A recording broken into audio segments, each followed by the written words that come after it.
जय हिंद, नमस्कार, सलाम। एक विश्वविद्यालय है उत्तर प्रदेश में, स्टेट के लेवल का, डॉक्टर शकुंतला मिश्र राष्ट्रीय पुनर्वास विश्वविद्यालय।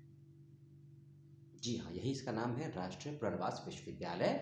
और पहले है डॉक्टर शकुंतला मिश्र। इस विश्वविद्यालय की तरफ से अक्टूबर के महीने में ही प्रवेश परीक्षा ली गई थी पीएचडी के एडमिशन को लेकर। एडमिशन की प्रक्रिया पूरी हो चुकी है ऐसा बिल्कुल नहीं है। कुछ बच्चों को ऐसा लग रहा था, कमेंट बॉक्स में सवाल आए थे, कुछ ईमेल भी आया था।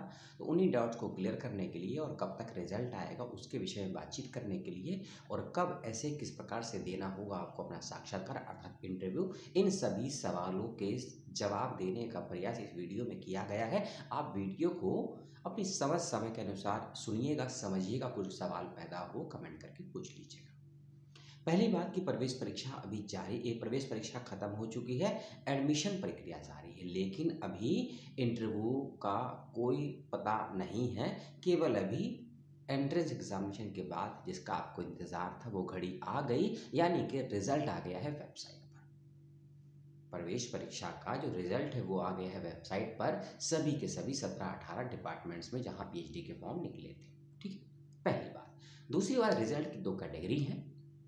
रिजल्ट की दो कैटेगरी है ना। हम कुछ देख रहे थे, हम ये वीडियो को देख रहे थे, हम सभी इनके नाम से परिचित होंगे, जानते होंगे। डॉक्टर विकास दिव्यकीर्ति इनका नाम है। सिक्किम में इनका एक लेक्चर हो रहा है, क्योंकि सिक्किम में एक यूथ कॉन्क्लेव हो रहा है, को बुलाया गया था। वही वीडियो को देख रहे थे तो सूचना मिली आपके रिजल्ट को लेकर, तो सोचा वीडियो भी बना देते हैं साथ के साथ में। मध्यरात्रि का समय है, 20 अक्टूबर की मध्यरात्रि का समय। ठीक, पुनः आते टॉपिक पे। रिजल्ट की दो कैटेगरी हैं। एक कैटेगरी है उन बच्चों के लिए जो किसी न किसी प्रकार की आरक्षण कैटेगरी में आते हैं, और दूसरे बच्चे वो जो किसी प्रकार आरक्षण कैटेगरी में नहीं आते हैं। जो बच्चे प्रवेश परीक्षा में 50% या उससे ज़्यादा नंबर लेकर आए हैं, उन बच्चों का चयन होगा इंटरव्यू के लिए, यदि वो बच्चे सामान्य वर्ग या जनरल कैटेगरी में आते हैं। और ऐसे बच्चे जो सामान्य कैटेगरी में नहीं आते हैं, किसी प्रकार की रिजर्वेशन कैटेगरी में आते हैं, और ऐसे बच्चे यदि प्रवेश परीक्षा में 45 या यानी कि 45 या उससे ज़्यादा नंबर लेकर आए हैं, तो उन बच्चों का भी चयन होगा साक्षात्कार के लिए। इस आरक्षण की कैटेगरी में कौन कौन से वर्ग हैं, ध्यान से सुनिएगा। पहला है ओबीसी नॉन क्रीमी लेयर। दूसरा है पीडब्ल्यूडी यानी कि फिजिकली हैंडीकैप्ड। तीसरा है ईडब्ल्यूएस जो आर्थिक रूप से कमजोर वर्ग होता है। इसके अलावा है इसमें एससी और एसटी कम्युनिटी। ठीक है, ट्रांसजेंडर को लेकर कोई भी जानकारी नहीं है, तो उसके विषय में मैं कुछ नहीं कह सकता हूँ। ठीक है, तो ये कैटेगरी और उसका परसेंटेज मैंने आपको बताया। अगली बात कि नवंबर का महीना अगला होने वाला है ना।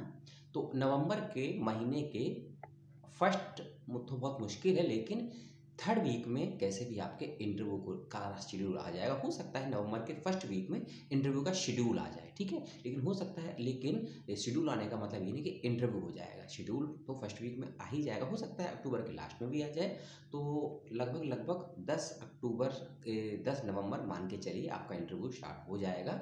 इसका ध्यान रखिएगा। ठीक है, अगली बात यह है कि आपका जो साक्षात्कार इंटरव्यू होगा 100% ऑफलाइन माध्यम से होगा। आपको यूनिवर्सिटी में अपने पर्टिकुलर डिपार्टमेंट में ही जाना होगा, वहाँ आपको साक्षात्कार देना है। ठीक है, एक सवाल और मेल दोनों आया था और इसको लेकर वीडियो बनाया भी गया है इस समस्या के समाधान के लिए, कि इंटरव्यू के समय हमको अपना पावर पॉइंट प्रेजेंटेशन लेकर जाना है, या अपना शोध प्रस्ताव लेकर जाना है, या अपना एसओपी लेकर जाना है। ठीक है, क्या लेकर जाना है इसको भी समझ लीजिए। बनाना कैसे है ये मत पूछिएगा, लिंक आपको डिस्क्रिप्शन बॉक्स में दे दूंगा ऐसे वीडियोस के, जिसमें आपको पीपीटी कैसे बनाना होता है, शोध प्रस्ताव कैसे बनाना होता है, एसओपी कैसे बनाना होता है, ये क्या होते हैं, किस तरीके से इसको डिज़ाइन कर सकते हैं, ये मैंने समझाया है हिंदी भाषा में। ठीक है, इंग्लिश के बच्चों को समस्या हो कमेंट करके पूछ लीजिएगा। और अपना शोध प्रस्ताव मेरे को मेल के माध्यम से भी आप लोग भेज सकते हैं। उसमें क्या करेक्शन करना है, क्या डिज़ाइन करना है, क्या प्रारूप करना है, अपनी समझ, अपने पूर्व के अध्ययन, अध्यापन, अनुसंधान के आधार पर हम ठीक कर देंगे। हमारी छोटी सी फीस होगी, उसको आप पे कर देंगे, तो बहुत आपका शुक्रिया हम महसूस करेंगे। ठीक है, तो पहली बात ध्यान रखिएगा कि विदाउट रिसर्च प्रपोजल यानी कि सनॉप्सिस, शोध प्रस्ताव के इंटरव्यू देने आप लोग बिल्कुल ना जाएं। चाहे आप प्रवेश परीक्षा में कितने भी अच्छे अंक लेकर आए हों, इंक्लूडिंग चाहे आप नेट या जेआरएफ क्लियर हो, ठीक है।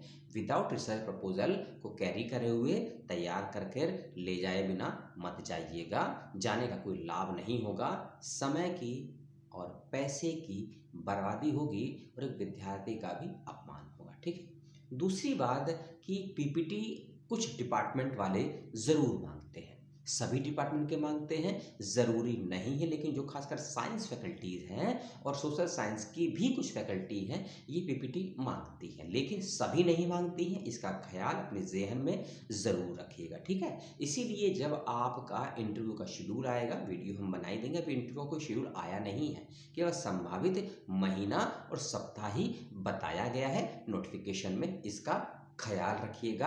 अगर दिमाग है उसमें कहीं कैप्चर कर लीजिएगा इस बात को, ठीक है। हम कहाँ थे?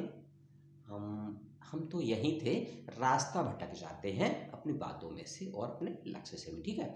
तो इंटरव्यू के बारे में ये है, सिनॉप्सिस में लेकर जाना है, पीपीटी जहाँ मांगे वहाँ लेकर जाना है। एक बात का ध्यान रखिएगा, जो भी आपका डिपार्टमेंट है ना, कमेंट करके पहले मुझे बता दीजिएगा कि आपका चयन किस डिपार्टमेंट में हुआ है इंटरव्यू देने के लिए, और प्रपोजल को भेज दीजिएगा अगर आपको ठीक ठाक लगता है तो। 500 की मेरी फीस है, छोटी सी, पेटीएम कर दीजिएगा, ठीक है। अपने डिपार्टमेंट में किसी शिक्षक से, किसी अधिकारी से या एचओडी से इस बारे में ज़रूर कंसल्ट करिएगा कि पीपीटी लेकर जाना है या नहीं लेकर जाना है, पहली बात। दूसरी बात, आप जो पीपीटी और सिनॉप्सिस लेकर जाएंगे उसको किस भाषा में लिखना है, हिंदी में लिखना है, अंग्रेजी में लिखना है, संस्कृत में लिखना है, मराठी में लिखना है या किसी अन्य भाषा में लिखना है, इसको ज़रूर कंसल्ट कर लीजिएगा और अपने शोध प्रस्ताव को आप एक ही भाषा में लिखिएगा, ठीक है। बाइलिंगुअल बिल्कुल नहीं लिख सकते हैं, इलीगल हो जाता है, गैर शैक्षिक हो जाता है, ठीक है। दूसरी बात, अगली बात का और ध्यान रखिएगा कि आपको जो सिनॉप्सिस शोध प्रस्ताव लेकर जाना है, क्या उसको टाइप करवा कर है या हैंड रिटन में लिखकर लेकर जा सकते हैं। कई विश्वविद्यालय हैं जो टाइपिंग से मांगते हैं प्रपोजल को, कई विश्वविद्यालय हैंड रिटन में आप लिखेंगे, 4-5 पेज का होता है, वो भी स्वीकार कर लेते हैं। तो ये बातें, पीपीटी की भाषा और सिनॉप्सिस की भाषा को लेकर माध्यम क्या होगा, और हाथ से लिखना है या फिर टाइप करवा के ले जाना है, ये 2-3 बातें अपने डिपार्टमेंट से ज़रूर कंसल्ट कर लेंगे तो आपके लिए बहुत बेहतर होगा, ठीक है। अगली बात है कि आपके जितने भी एकेडमिक डॉक्यूमेंट हैं, 10th क्लास से लेकर 10th का, 12th का, यूजी का, पीजी का, यदि एमफिल कर रखा है तो अच्छी बात है, नहीं कर रखा तो कोई बड़ी बात नहीं है, ये सभी एकेडमिक डॉक्यूमेंट ओरिजिनल प्लस इनके 2-2 फोटोकॉपी ज़रूर लेकर जाइएगा। आपने किसी प्रकार कोई नेशनल, स्टेट लेवल की छात्रवृत्ति स्कॉलरशिप प्राप्त कर रखी है उसका प्रमाण लेकर जाइएगा, अपनी पासपोर्ट साइज फ़ोटो लेकर जाइएगा, एडमिट कार्ड जो आपके ने एंट्रेंस से पहले डाउनलोड किया था वो लेकर जाइएगा, एप्लीकेशन फॉर्म की कॉपी लेकर जाइएगा, एंट्रेंस का जो रिजल्ट आया है उसका प्रिंट आउट लेकर जाइएगा, एप्लीकेशन फॉर्म दोबारा बोल दिया इसको लेकर जाइएगा, प्लस सिनॉप्सिस, ये सभी लेकर जाइएगा, ठीक है। ये एकेडमिक डॉक्यूमेंट भी साथ में आपको रखने हैं, और जैसे ही इंटरव्यू का शेड्यूल आएगा, डेट, शिफ्ट और समय के साथ में वेबसाइट पर विजिट करते रहिएगा समय के साथ, और कम से कम वीक में 3 से 4 बार ज़रूर वेबसाइट का विजिट कीजिए, और कोशिश करिए दिन में 1 बार ज़रूर वेबसाइट का विजिट कीजिए, क्योंकि लगभग 24 घंटे पहले ही रिजल्ट आया है, मैं ये भी नहीं कह सकता हूँ, कुछ ही घंटे पहले रिजल्ट आया है वेबसाइट पर पीएचडी के एंट्रेंस एग्जामिनेशन का, उसको वेबसाइट पर जाकर ज़रूर देख लेंगे और कमेंट करके बताएंगे कि आपका क्वालिफाई हुआ है या नहीं हुआ है, और किस डिपार्टमेंट में आपने आवेदन किया था पीएचडी के लिए। और हम आपसे मिलते हैं अगले वीडियो में किसी और विश्वविद्यालय की सूचना को लेकर। आपको भी यदि किसी अन्य विश्वविद्यालय की या अपने किसी इसी विश्वविद्यालय की कोई अन्य सूचना चाहिए तो कमेंट करके ज़रूर बताइएगा। अपना प्यार, अपना सहयोग, अपना समय और अपना डेटा हम पर अपना अपना अपना व्यय करने के लिए, वेस्ट तो नहीं बोलेंगे, इसको हम इन्वेस्ट बोलेंगे, करने के लिए आप सभी का बहुत बहुत धन्यवाद। नमस्कार, जय हिंद, दुआ सलाम।